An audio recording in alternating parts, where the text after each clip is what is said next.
You know, some stories in nature are so bizarre, they sound completely made up. This is one of them.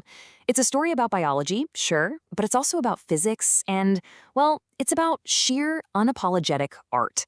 And believe it or not, it doesn't start in some remote jungle. It starts in 16th century Europe with a myth that was as beautiful as it was completely and utterly wrong. So imagine this. The very first specimens of these birds arrive in Europe, but they're not living, breathing animals. They're just these incredible skins prepared by traders back in New Guinea. And for convenience, the traders had, well, they'd cut off the feet.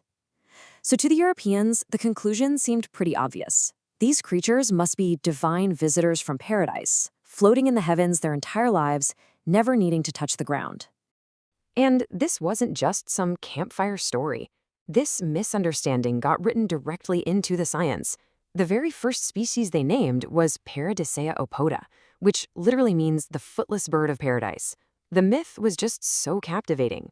But the truth of how these birds really came to be is just infinitely more spectacular.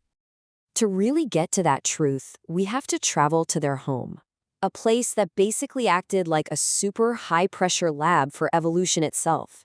Okay, welcome to New Guinea. We're talking a world of insane mountains, completely isolated valleys, all of it constantly being reshaped by geology.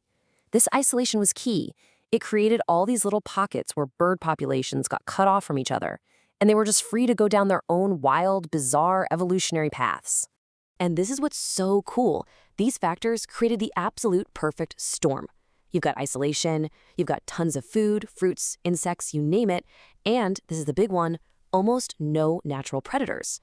So think about it. What happens when you take the basic day-to-day struggle for survival off the table?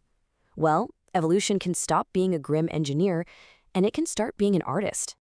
And the inspiration for that art, it was all driven by one single, overwhelmingly powerful force: the crazy, relentless competition to find a mate.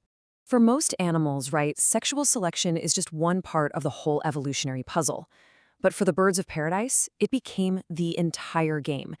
This stopped being about surviving. It was now all about being the most stunning, the most shocking, the most absolutely beautiful performer on the stage. It was an arms race of pure aesthetics. And here is the absolute kicker. In most of these species, the males do nothing. And I mean nothing to help raise the chicks. They don't build nests, they don't get food. Their one and only contribution to the future is their genes. And what this does is it gives the female all the power. She becomes the sole critic, the ultimate judge in what has to be nature's most exclusive art show. And this picture right here says it all.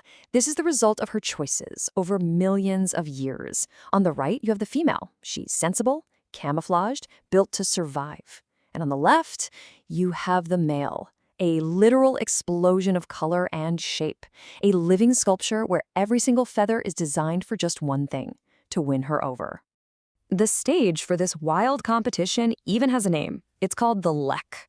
It's this traditional spot deep in the forest where all the best male performers gather. You can kind of think of it like Broadway for birds, where each guy has his own little stage just waiting for the critic, the female, to show up. And oh, it is a performance. First, he meticulously cleans his stage, his court. Then he starts calling out, basically advertising the show. And when a female finally appears, he completely transforms, revealing these specialized feathers and performing a dance that has been fine-tuned over generations. She'll watch, she'll compare, and she'll judge. But here's the thing. To really stand out, these birds didn't just evolve new colors. No, they started to actually bend the laws of physics. Okay, this is where my brain starts to melt a little because things get truly mind-bending. And to explain one of the most extreme adaptations in the entire known universe, I'm bringing in my colleague who gets, let's just say, very geeky about the physics of light. Thanks. And yeah, it's a fantastic question, isn't it? The answer is so beautifully counterintuitive. How do you make your colors pop? You do it by creating the most absolute, profound blackness you can possibly imagine. To make their iridescent colors flash like neon signs, some of these male birds evolved patches of feathers so dark they look like actual holes punched into reality itself. Get a load of this number. This is just, it's astonishing. 99.95%. That is the percentage of light that hits these super black feathers and is just swallowed. It doesn't reflect.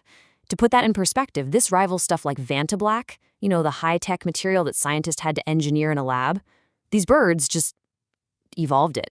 So what's so wild here is that this isn't a color in the way we usually think about it. Your normal black t-shirt uses a pigment like melanin. It looks dark, but it's still reflecting some light. Superblack is totally different. It's a structure. It's a physical trap for light. It's so good at its job that if you were to coat these feathers in pure gold, they would still look completely black. It's incredible. So how do you build a light trap out of something like keratin, the stuff feathers are made of? Well, you have to re-engineer the feather on a microscopic level. The barbules, these are the tiniest little filaments of the feather. They're shaped into this dense forest of deep, jagged little cavities. Light goes in, but it just can't find its way out. It's forced to bounce around inside this maze, and with every single bounce, more of it gets absorbed, until poof, virtually nothing is left.